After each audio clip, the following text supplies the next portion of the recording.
Hi, welcome, and thank you for tuning into Kirb Appeal, a limited series celebrating the 30-year history of everyone's favorite little pink hero, Kirby.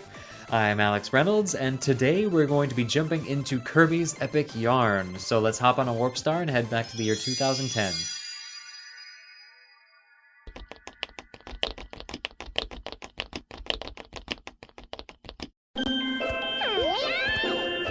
Kirby's not just yarn. He's a tank.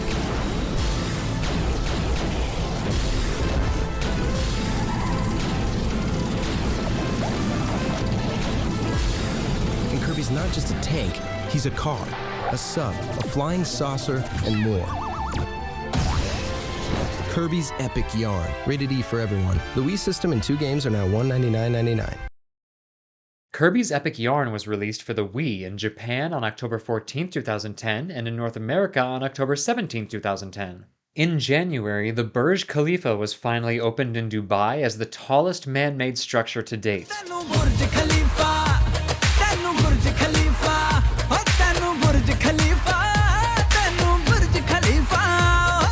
In April, the first iPad was released.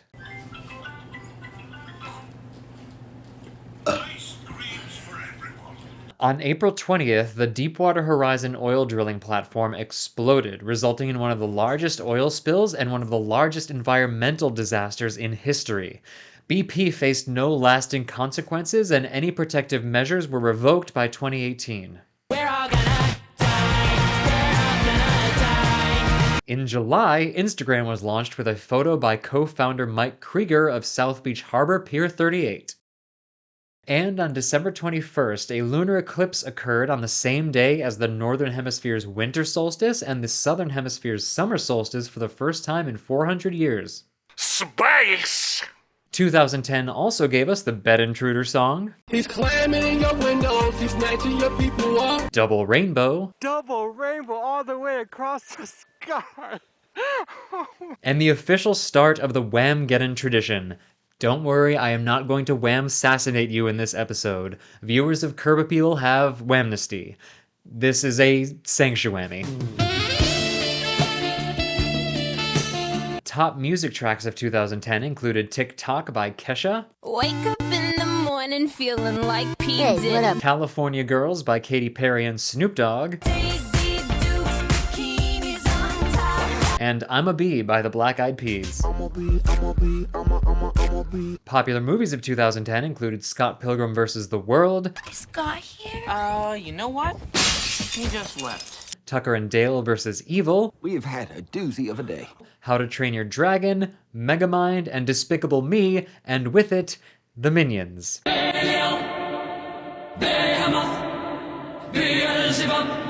In the world of television in 2010, in January, rumors circulated that Jay Leno would be coming back to host The Tonight Show after only 5 months of being replaced by Conan O'Brien.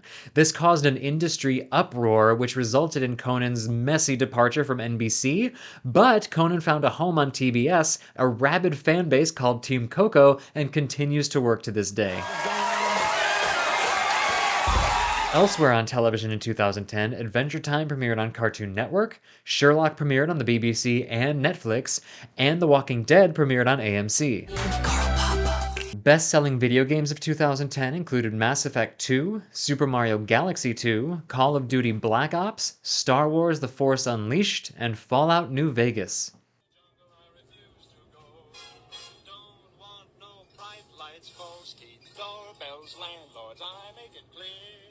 At Nintendo in 2010, upon the near-perfect scoring release of Donkey Kong Country Returns for the Wii, after a long-standing rumor that Shigeru Miyamoto disliked the original 1994 Donkey Kong Country for the SNES, he was compelled to set the record straight in an interview, saying, "I just want to clarify that's not the case, because I was very involved in that," and even emailing almost daily with Rare co-founder Tim Stamper right up until the end.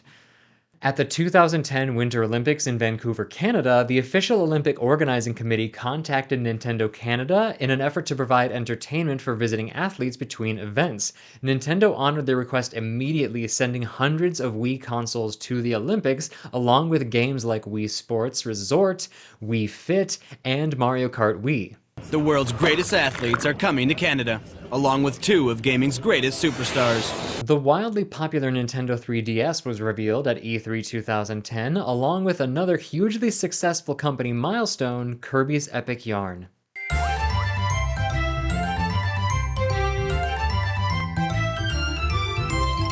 Kirby's Epic Yarn was the first platforming Kirby game to be released on a home console in 10 years, the last being Kirby 64. The game was developed primarily by Goodfeel Ltd. In collaboration with HAL Laboratory. Prior to Kirby's Epic Yarn, Goodfeel had created several educational games for children, mainly focused on shape recognition and early language development. Goodfeel's founder, Etsunobu Ibisu, had contacted Nintendo developer Takahiro Harada with interest in collaborating on a game together. Apparently, Ibisu wanted to make a first-person shooter, which is a bit concerning coming from the creator of games for babies, and apparently Harada thought so too. The first console game Ibisu worked on with Nintendo was Wario Land Shake It in 2008, before joining Kirby's Epic Yarn as a producer the following year. To date, Goodfeel has not been credited on a shooter. Maybe they can try a reboot of Math Blaster. It was actually the director of Wario Land Shake It, Madoka Yamauchi, who came up with the concept of a video game set in a world of fabric and yarn as a design aesthetic and presented it to Nintendo. Planning director Atsushi Kono was in charge of bringing the yarn and fabric world of the game to life. Together with concept designer Tadanori Tsukawaki, Kono spent weeks with actual craft materials spread out on a table, learning how the materials behave and what kind of actions and mechanics would be possible. Photos of this craft table were actually part of the initial pitch for the game to Nintendo. Nintendo producer Nobukatsu Matsumiya was immediately impressed with the look and possibility of the visual style and proclaimed he never saw such a game before. Longtime Kirby composer Hirokazu Ando was particularly impressed by the surprise in design at a time when graphically most games were pushing for more and more realism. What is that? I never thought it would end like this. For 3 months, Yamauchi and the team at Goodfeel would try bringing their idea to fruition in a game called Kaito no Fluff, which would star Prince Fluff on a journey to find his missing mother. However, the prototype just wasn't working for the creators. The first few stages especially didn't feel like much fun, and it was hard to reconcile the bright, colorful, almost childlike style of the graphics against the desired action style of gameplay. According to Ibisu, when we played it as an action game, the enemies wouldn't entangle you and the difficulty level was extremely low, so we felt something was missing. Ibisu, Kono, and team then turned the needle too far in the other direction, making the game too hard. They injected new enemies and obstacles into the game described as thorns. Thorns in the ceiling, thorns on the ground. You'd leap down into an area you thought was soft only to be met with a thorny enemy who was lying in wait. Goodfeel software planning and development coordinator Megumi Watanabe's reaction to the new game was, "Why am I experiencing something so harsh in this fun-looking world of yarn? This isn't what I want to do in this cute world of yarn." So they continued hitting their heads against the wall trying to make the game work. Watanabe would become the litmus test for how fun and enjoyable Kirby's Epic Yarn was throughout the rest of the process, providing valuable feedback and validation to the rest of the team. Most of all, I want people to feel happy when playing this game. Around summer of 2009, Nintendo asked the team at Goodfeel if they felt that they could make this into a Kirby game. Prince Fluff already had a Kirby-esque shape, so it didn't feel like too far of a leap. Goodfeel was hesitant at first because they had put so much effort into their original IP, but once they started experimenting with Kirby, he turned out to be the missing piece that finally made the game work. The game already had the joy and warmth of the Kirby brand before he got there, so the folks at Nintendo were primarily invested in making the game fun, engaging, and surprising, which is what Goodfeel was already struggling with. Prince Fluff would remain a prominent role, becoming the secondary protagonist of the game and the second player character, but even Kono admitted that Fluff's design was already really similar to Kirby before they changed the game. Direction of Kirby's Epic Yarn fell to Kentaro Sai, another Goodfeel designer who worked in the planning department of Wario Land Shake It. After the difficulty and near failure of their original concept, he considered it a new lease on life to convert their work into a Kirby game. It took 3 months for Sai to get the hang of Kirby's design. In such a simple character model made of yarn, it was extremely easy for the eyes and mouth to be completely off-brand or to give a different impression of the character altogether. So under the supervision of Kirby character supervisor Masanobu Yamamoto, Sai was able to capture the spirit of the character and apply that spirit to the other characters and enemies in the game as well.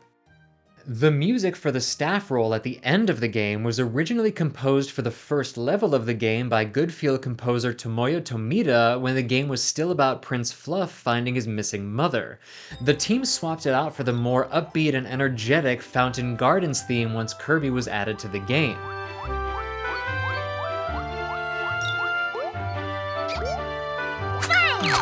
Longtime Kirby composers Jun Ishikawa, Tadaki Ikegami, and Hirokazu Ando were tapped in to design the soundscape of the game, but at first they didn't want to. Tomoyo Tomita had already done so much work designing a beautiful sound to complement the soft and colorful world of Yarn, and the Kirby trio were content to let him rearrange Kirby's classic theme into his own style. Tomita, however, was under such a serious time crunch once Kirby had been added to the game that he welcomed the help and support, and so they all worked together.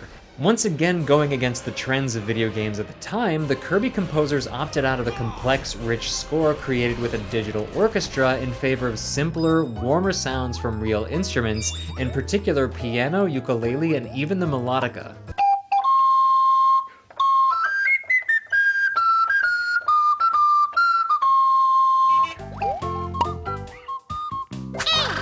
They designed the game to achieve a balance between Tomita's score during the first 2/3 of the game, illustrating the atmospheric differences in this new world of Yarn, and then leaning more heavily on classic Kirby motifs in the latter third of the game to inspire a feeling of coming home to the familiar.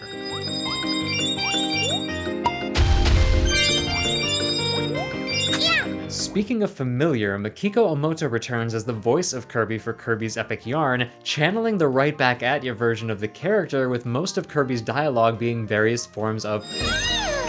In keeping with Kirby's ongoing reputation for being a franchise ripe for experimentation, this would be the first of several collaborations between Nintendo and Goodfeel that feature an arts and crafts aesthetic. Other titles include Yoshi's Woolly World, the sequel Poochie and Yoshi's Woolly World, and Yoshi's Crafted World. And that would not have happened if this game had not been such a successful collaboration between HAL Laboratory and Goodfeel. In the words of Satoru Iwata, the two teams worked in separate locations but moved as one. Felt like we were 3 mini lion robots coming together to form one super robot. And what sort of adventure did this harmonious union create? For that, we turn to the instruction booklet and the story of Kirby's Epic Yarn.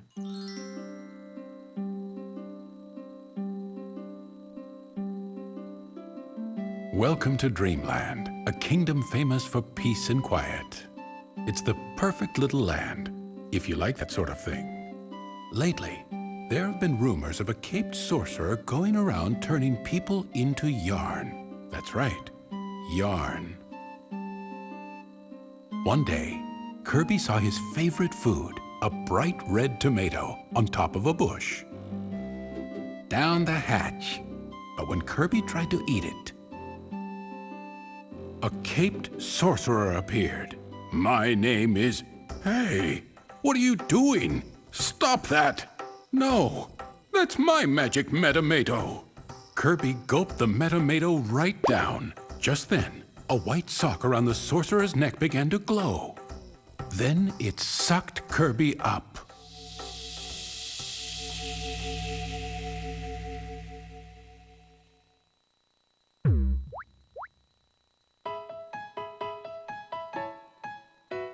This grass feels funny, Kirby thought. It feels like pants. And to Kirby's surprise, he saw that his entire body was made out of yarn. Then he saw a yarn monster chasing a blue yarn boy. Somebody help me!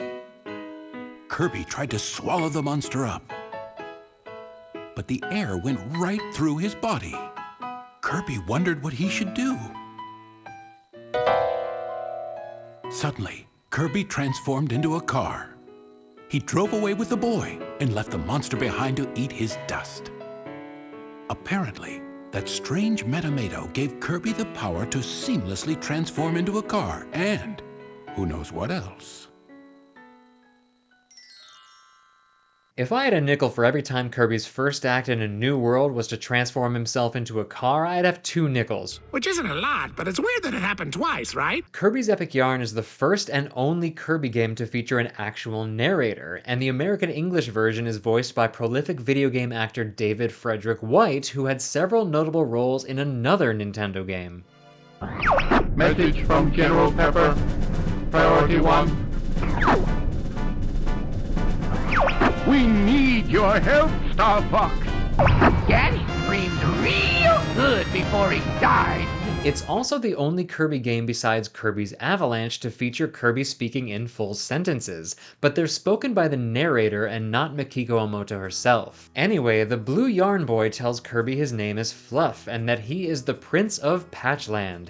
He explains that he's on a journey to stitch the continents of Patchland back together after they had been torn apart by Yin Yarn the Sorcerer. Kirby agrees to help in his quest.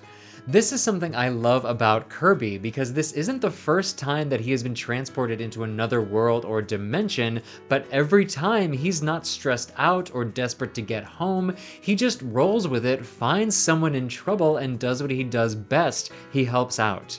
And in the interest of accepting his circumstances, upon arriving in Patchland and the town center known as Quilty Square, Kirby starts renting an apartment called Kirby's Pad, following the naming convention of Mario's Pad in Super Mario RPG. Kirby's Pad is one of 2 apartments in the building to start with, but the building manager Dom Wool soon starts asking for Kirby to pay for additional stories. Each additional apartment comes with outlines of furniture that Dom Wool asks Kirby to find in order to make the apartments look pretty.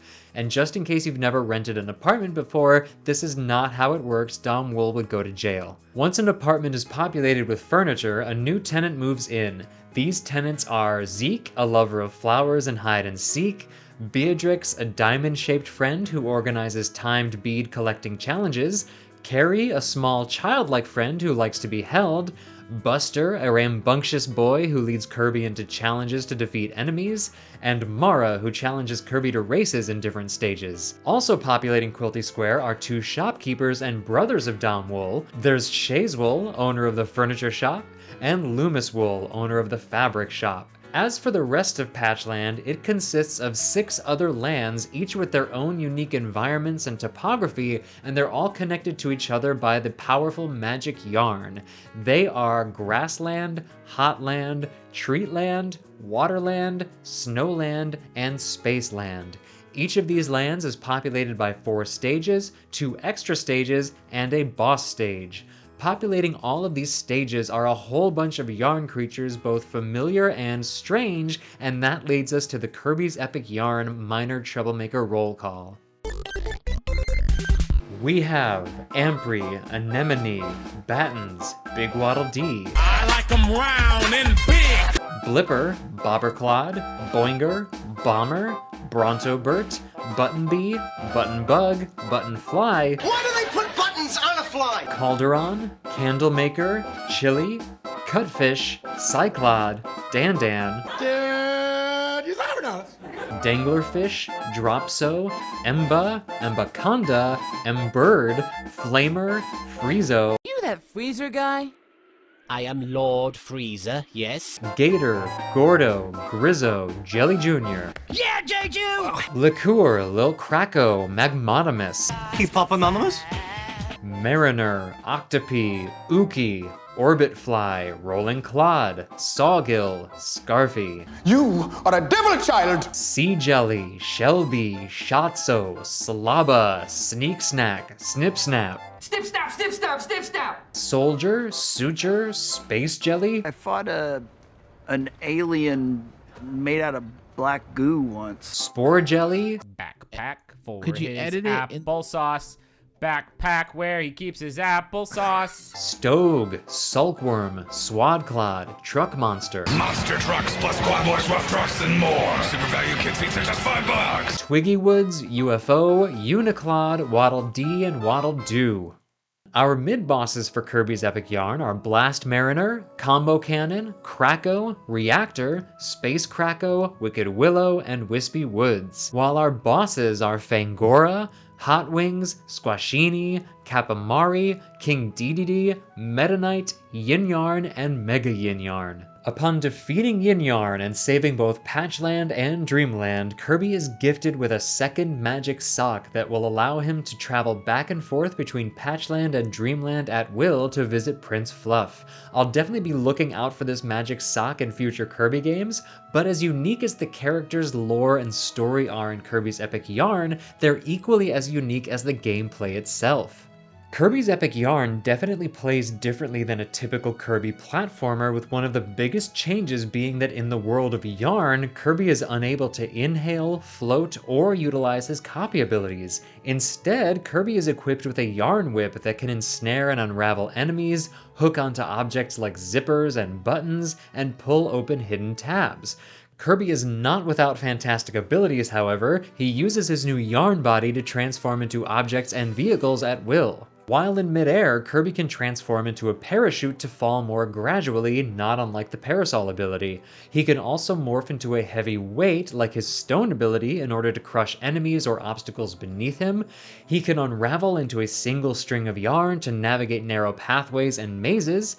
He can become a spinning top to unravel stray pieces of yarn, or a pendulum to swing from hanging buttons. He can transform into a car while on the ground to travel more quickly, into a toboggan when on ice to fly off ski ramps, and into a submarine in order to travel through water. But that's not all. Kirby's Epic Yarn also contains magic vortexes called Metamortexes that can morph Kirby into other useful forms, such as the Kirby Tank, which fires missiles, a fire truck which sprays yarn water to douse cotton fires and fire enemies, a digger which uses its claws to tunnel its way through mounds of fluff or enemies, a steam train which can travel along tracks drawn by the player with the motion sensing controller and is extremely difficult without one, a dolphin allowing for fast travel underwater, fabulous somersaults, and spectacular jumps, an off-roader which travels at great speed and can crash through objects and enemies, a UFO which bounces gently on walls, picks up other yarn objects in its tractor beam, and emits an electric shock akin to the crash ability, a rocket which travels upwards and can fire star shots at enemies, a star shooter which travels forward and can fire star shots at enemies, and, since I don't know what else to call it, X Games Kirby, which puts our little pink hero on a surf/snowboard, allowing him to front slide 180 and ollie off enemies. The game also features a collection mechanic wherein Kirby collects craft beads throughout his journey, and at the end of each stage, the amount of beads collected results in a higher level of metal, either wood, bronze, silver, or gold. Each level also has 3 different treasures to collect. Typically, one of those treasures is a piece of the soundtrack, and the other 2 are pieces of furniture to add to your or a friend's apartment in Quilty Square. The beads Kirby collects can be used to add levels to the apartment building in Quilty Square or to purchase fabric or furniture. Kirby isn't hurt by enemies in this game per se, but rather his collection of beads is scattered whenever he runs afoul of an enemy. The design team debated back and forth about this for a long time, but given the soft and colorful design of the environments, they decided that a true game over death would put them back in the same something so harsh in a fun world of yarn position they were with the thorns. Instead, when Kirby falls into a pit, he's pulled out and floated back to the surface by another yarn character, this one a winged helper named Angie.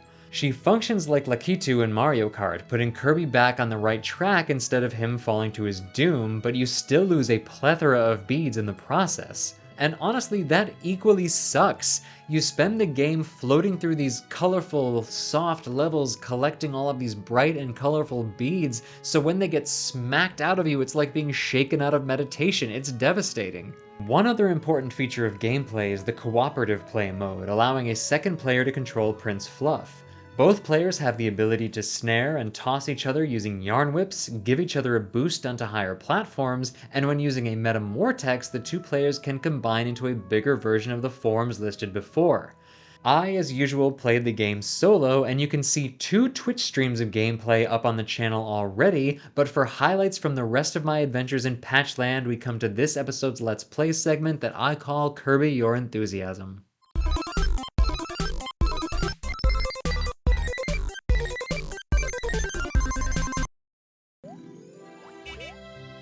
Melody Park, Melody Town. Melody Park is a Mario Kart course. Melody Town.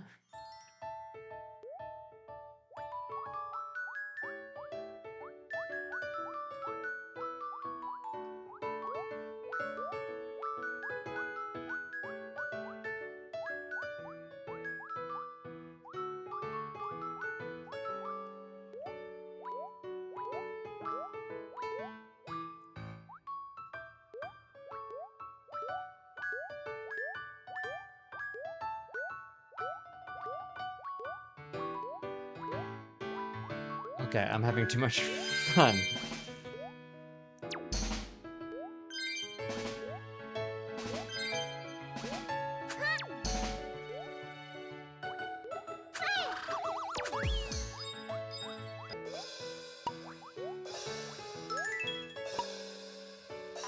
Look at them, they're having such a great time. I'm sorry. I hit you with a musical note. I didn't mean to.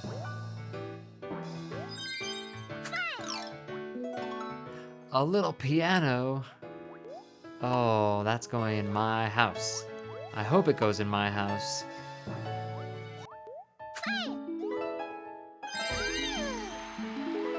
This is so cool.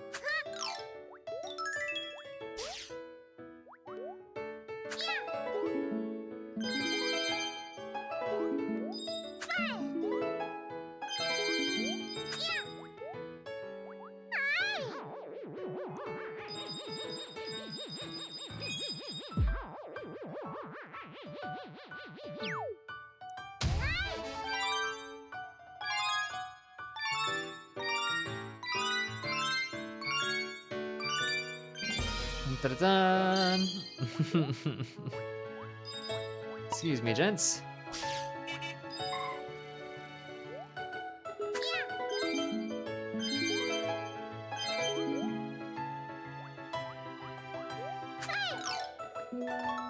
Ooh, a cleft tree.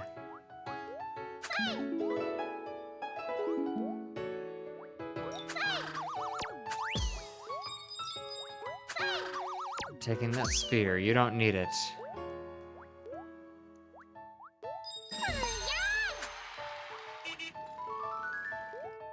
Oh yes, we're going out to the Frosty Wheel. This is probably a lot harder than it sounds. I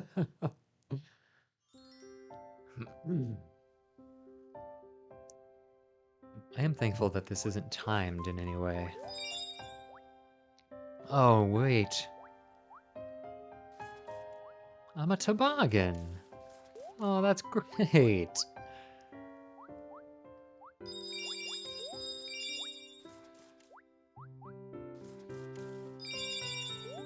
Whoa, okay. On the ice, I am not a car. Kirby doesn't have snow tires, you see. I see what it wants me to do. Oh, nope. I shouldn't jump. No need to jump. Okay. Hop. Alright, well, can you just do it that way instead?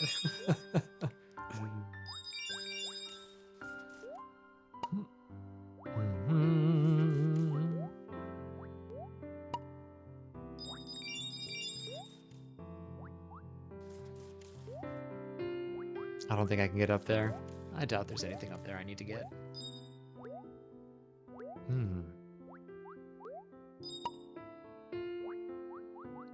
Interesting. Maybe there is. Let's try it out. I see, okay. The mechanics of this are becoming clear to me.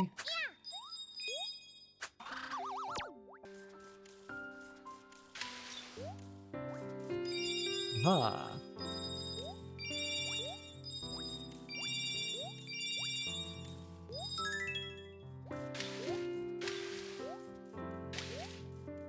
I missed all those.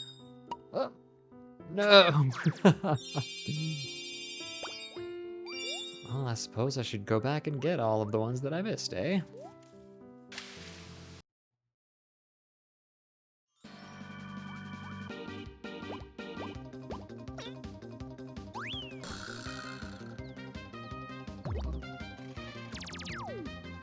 Oh no!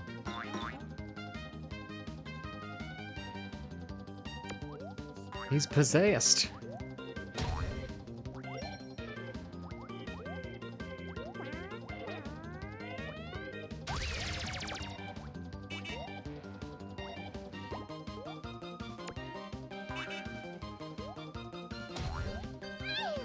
Oh. Is this just literally a yarn recreation of a fight with King Dedede? You just gotta wait for him to get stars out?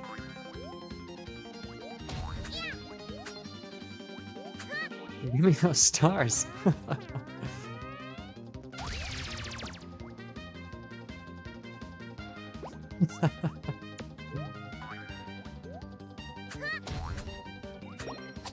There we go. Thank you for all of those. There's one little one by your foot. I'm gonna get that one. Alright, see ya. What you got? What you got? What you got? What you got?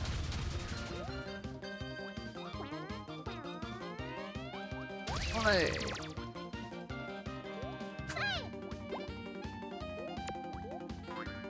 Yes. Swing that hammer.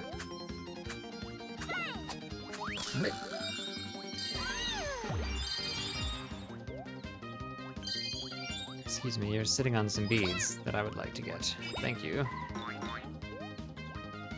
he's upset.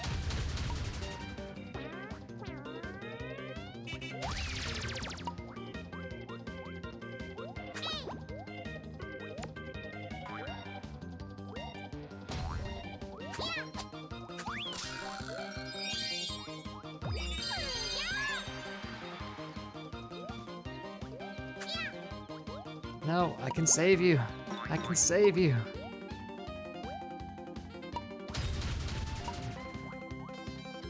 I think I'm supposed to get his strings.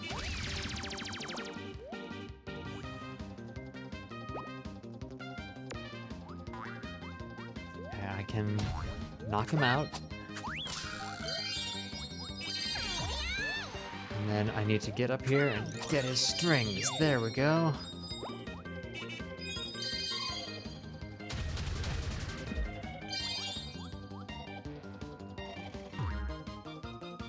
Aha. Now we move into the next phase of the battle. I was just having fun playing with King Dedede. Yes. Go ahead. Thwack.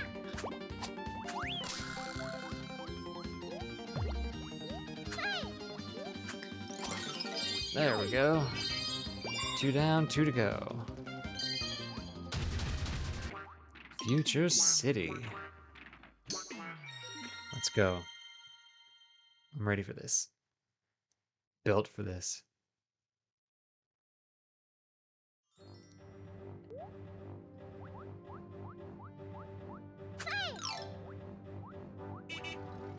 Huh.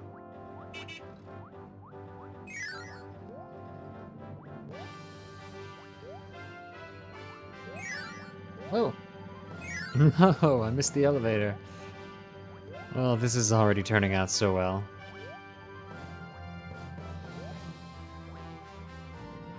Alright, up the elevator, Future City.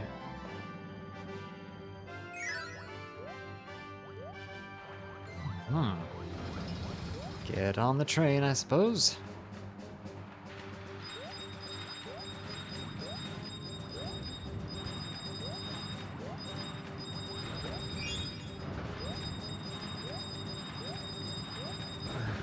Get as many as I can.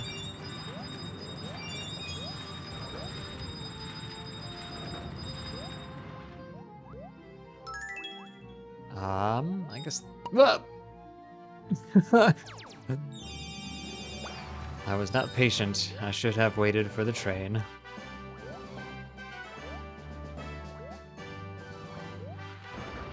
Here we go.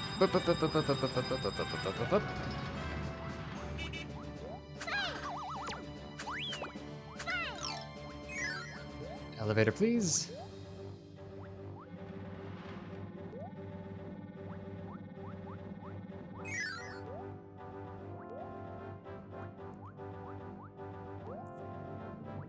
Hold on, is there... Can I go down? I wanna go down. I wanna go down.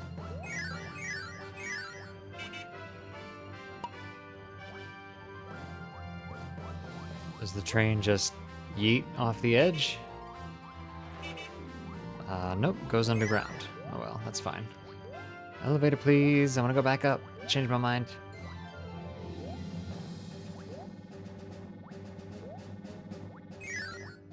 Okay, now we'll go on these little glowy thingies. Hello, Waddle Doo. Waddle Dee. Why do we keep calling him Waddle Doo?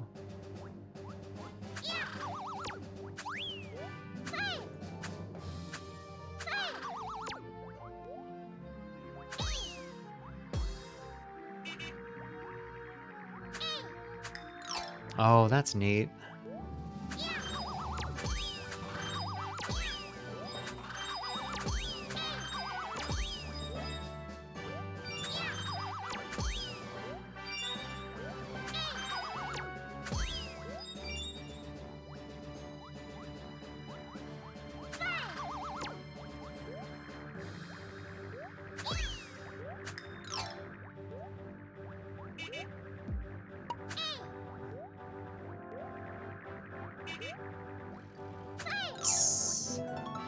There's the space monitor. Now I can meet the last resident of the apartment. Everything's coming up Kirby.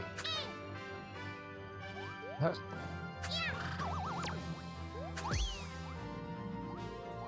Mysterious UFO. Well, now that all the apartments are opened up, there's really no inherent goal to getting all of the furniture that's hidden in treasure boxes, but I think for the sake of pride, I'm going to. Oh, the gravity. Oh, what fun. This is such a cool level. Not just this stage, but the whole of Spaceland is just playing with mechanics.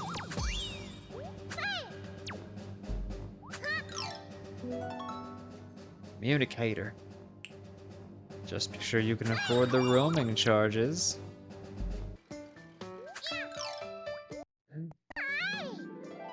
Ooh.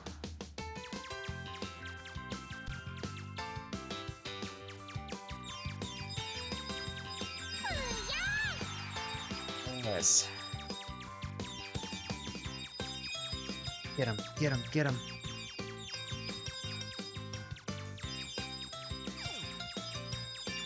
Oh no, I got hit. I got hit.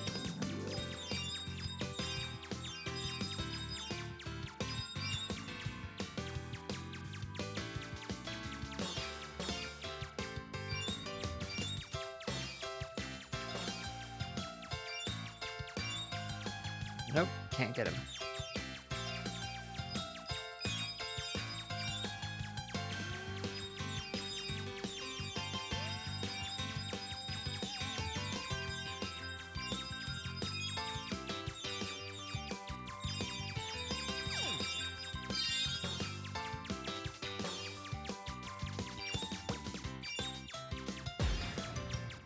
Oh my.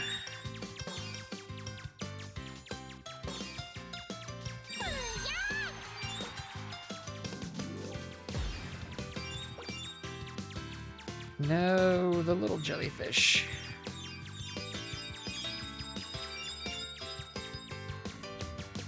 I can only get one line of them. Wow. Alright, alright, alright, alright, alright. Okay. We can hit it if we can get it. Ooh, stay in there. Come on. Yes. really turned it around with that rocket ship minigame. Otherwise, I would have still been in the bronze.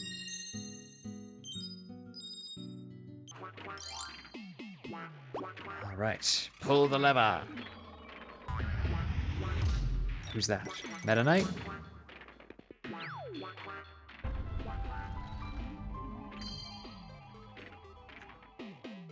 Or Meta Knight.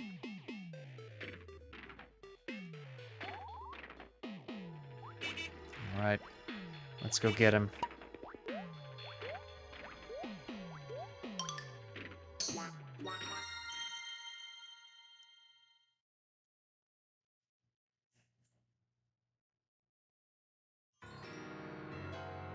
Meta Knight, no.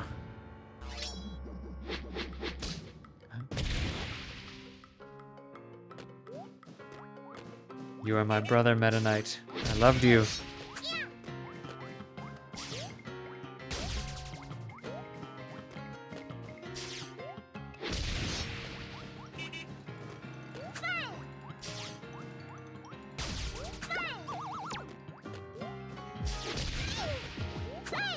Give me that back.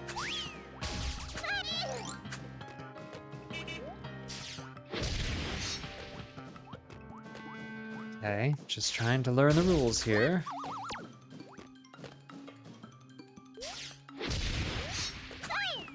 Ah, you're so fast. You're so fast, even made of yarn. You're the best in the world.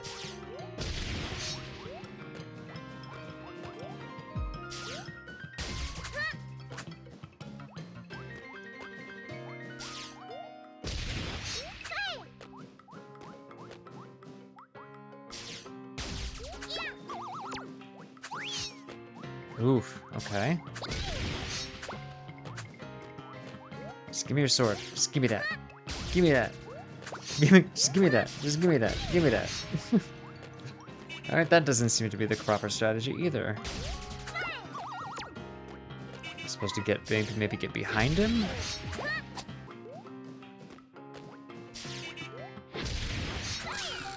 There we go. Okay. So I wasn't paying total attention to what I think after he does his giant sword swing. See, now I actually have something to lose. Yeah, I actually have beads to lose if he wallace me.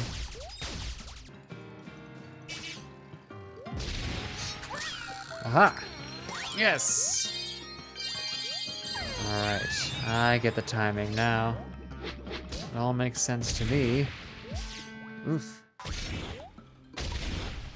Ooh, no thank you. Oh! My beads, my precious beads. No. Meta Knight, my friend. My friend, don't take my beads from me. Oh my goodness. Oh. He's giving me a major walloping. Oh, I got him. No, no. Let me get at him. That's devastating.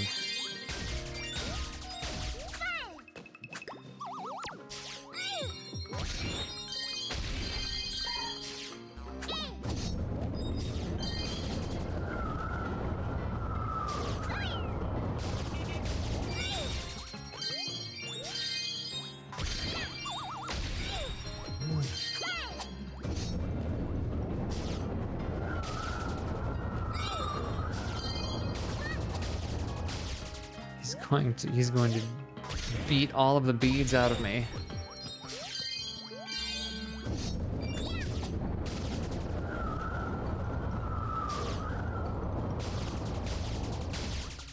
He's too powerful. You're too powerful.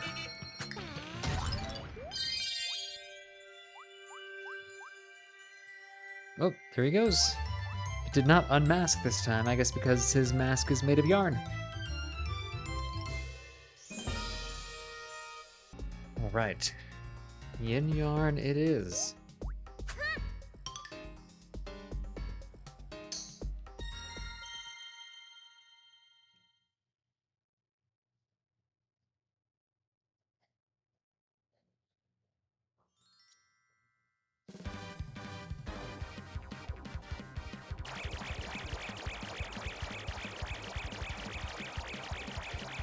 Oh, it's the dragon friend. Is this just gonna be a tour of all of the guys that I've beaten before?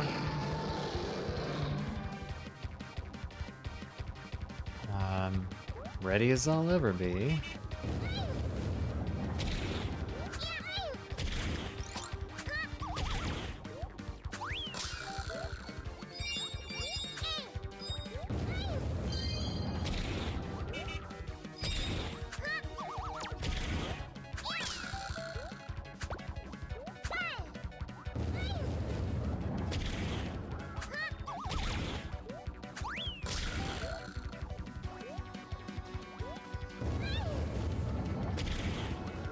I've already forgotten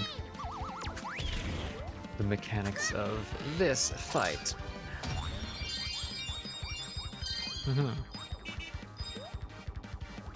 Who else you got for me, huh?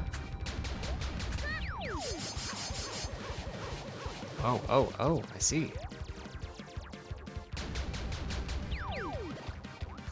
Let's not do this. Oh ho ho. Oh ho ho. Oh ho ho. Oh, I need to get out that door up there.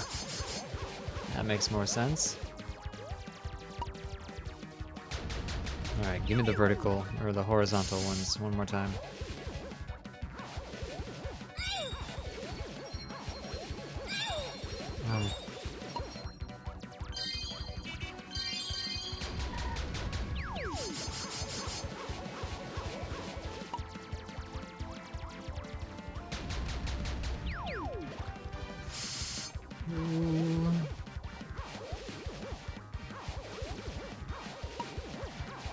Oh man, why did I fall off?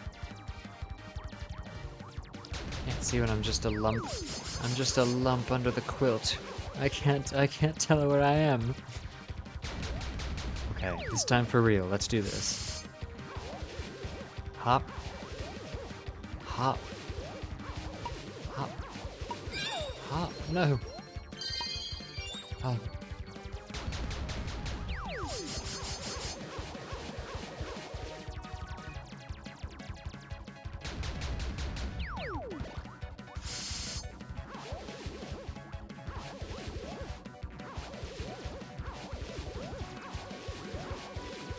Like, the first time I was up there immediately, and I just didn't do what I was supposed to do. Oh, jeez. What are you doing now? What does this have to do with me?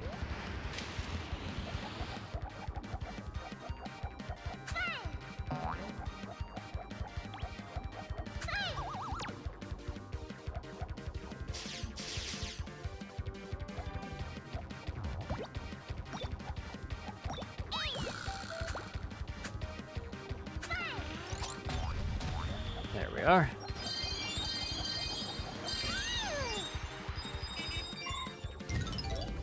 What else we got? Oh, more of this, eh? Alright. I'm wise to your tricks.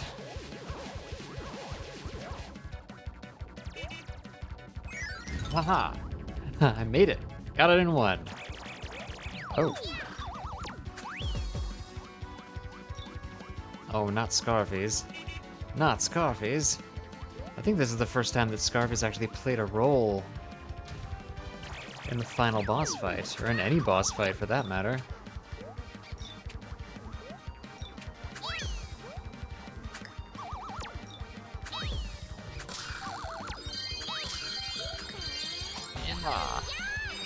Yes!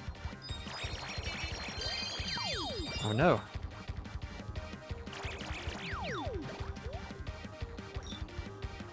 No thank you.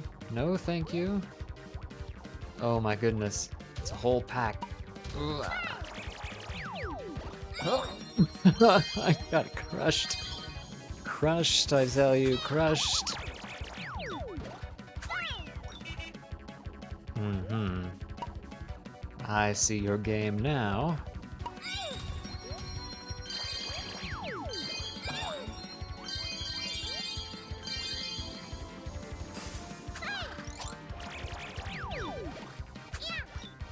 Oh, I lost the Frosty. I lost the chili.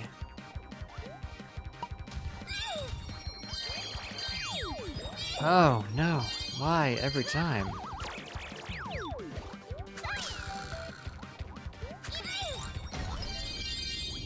Yes. Is that it? That can't be it. That's definitely not it.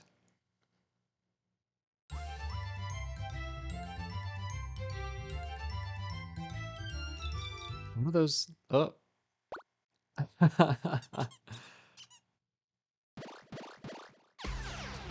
Oh.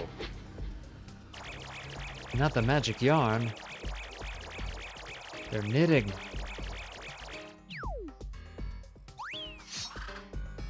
Whoa. Yes. I will become...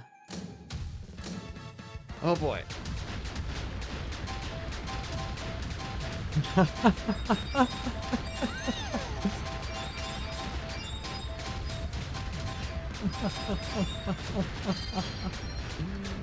Climax of this game is just firing, is just hitting him with missiles.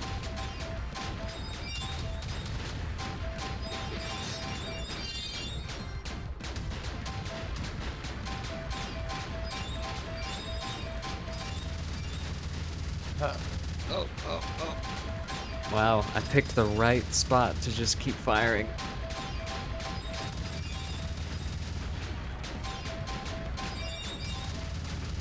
Oh, yin yarn, not today. Advance, Kirby tank, advance.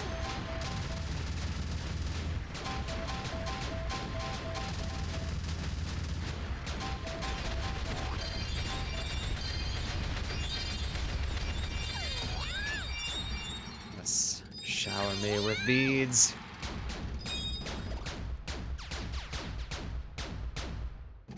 Yes.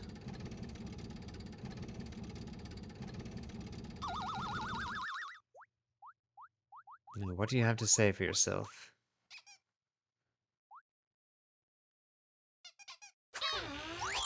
Whoop. Back to Patchland, where they will face Patchland justice.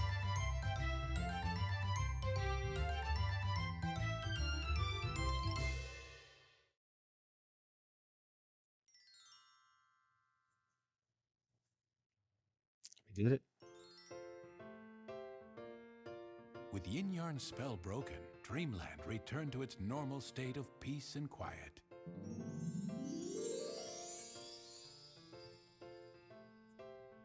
Well, I guess this is goodbye, Fluff said. It made Kirby sad to see his new friend leave. Buck up, Kirby. As long as you have this magic sock, you can visit me anytime. Until then, Fluff said as he returned to Patchland. And that's the story of how Kirby and Prince Fluff defeated Yin Yarn the Sorcerer and restored peace to Dreamland.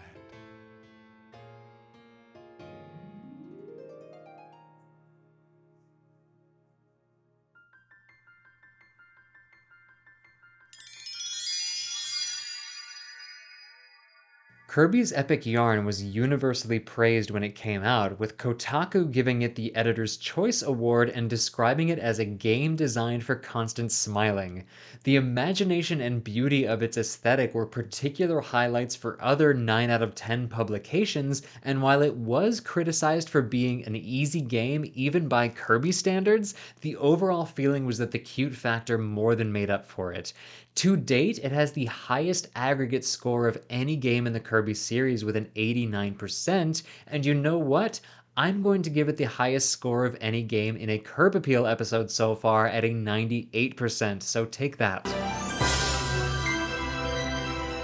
Kirby's Epic Yarn is pure joy. It's warm and soft, and it was made with so much love. It's a game that's set in a patchwork world that was only possible because of the stitching together of Goodfeel, HAL Laboratory, and Nintendo, of Tomoya Tomita and the Kirby sound design team, of Prince Fluff and Kirby. The game is music, and not just in Melody Town. The cause and effect of swinging on buttons, pulling on threads, bouncing on enemies, it all has a beat and a rhythm, and when you find it, your heart and your spirit are lifted and carried right along with it. It's truly one of the most wholesome and comforting games I've ever played, and that's due in large part to this episode's MVP, the most valuable Poyo of Kirby's epic yarn, the narrator. Played by David Frederick White in the American English version of Kirby's Epic Yarn, the narrator's sincere, gentle storytelling crucially contributes to this game's feeling of imagination, of wonder, and of warmth. It's the magic yarn that ties the whole thing together into the soothing bedtime story that it is, and I was so completely enchanted by it. So hats off to David and all the narrators who brought Kirby's Epic Yarn to life around the world. Bienvenue à Dreamland, un royaume où il fait bon vivre. C'est un endroit idéal, si on aime ce style de vie. 마법의 악마를 목에 건 망토 입은 남자와 대화를 나누면 순식간에 털실로 변해버린다나요? Un día como cualquier otro, Kirby daba un paseo cuando vio a su alimento favorito encima de un arbusto. やったね、いただきますと吸い込もうとしたその時、トマトと一緒にマントの男が飛び出してきました。Ehi, ma che fai? Smettila! Lascia stare il mio metapomo magico! Kirby inghiottì alla svelta il metapomo. In diesem Moment begann eine Socke zu leuchten, die der Zauberer um den Hals hängen hatte, und saugte Kirby auf.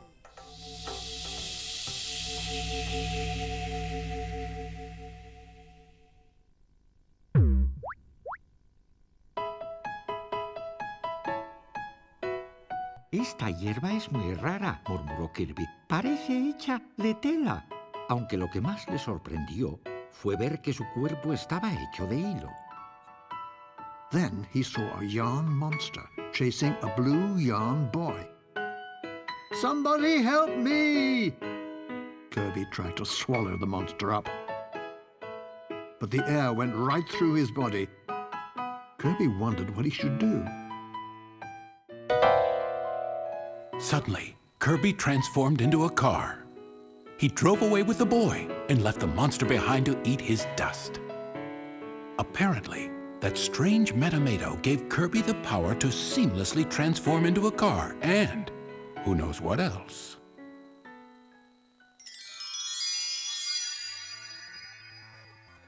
And that sews things up for Kirby's Epic Yarn. Thank you as always to Azure Flux for the Kirb Appeal theme song, I Ate All the Snacks. That is off their album Pocket Boy. You can find a link to their channel as well as all of our sound effects and Kirby contributors in the description. And thank you as always for tuning in.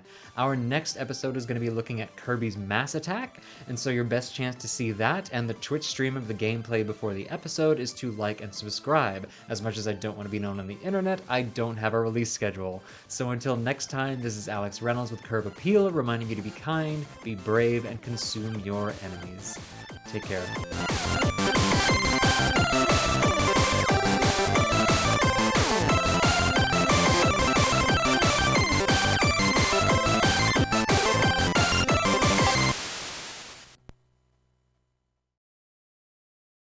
Why is this teddy bear crying? Don't cry, Teddy.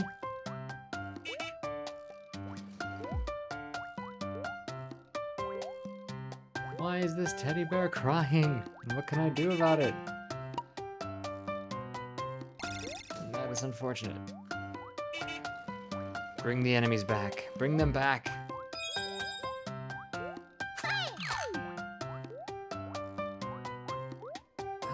Oh, yes. Hooray! Oh, he's happy. Oh, I'm so glad. I would have actually been upset if we had to leave that teddy bear crying.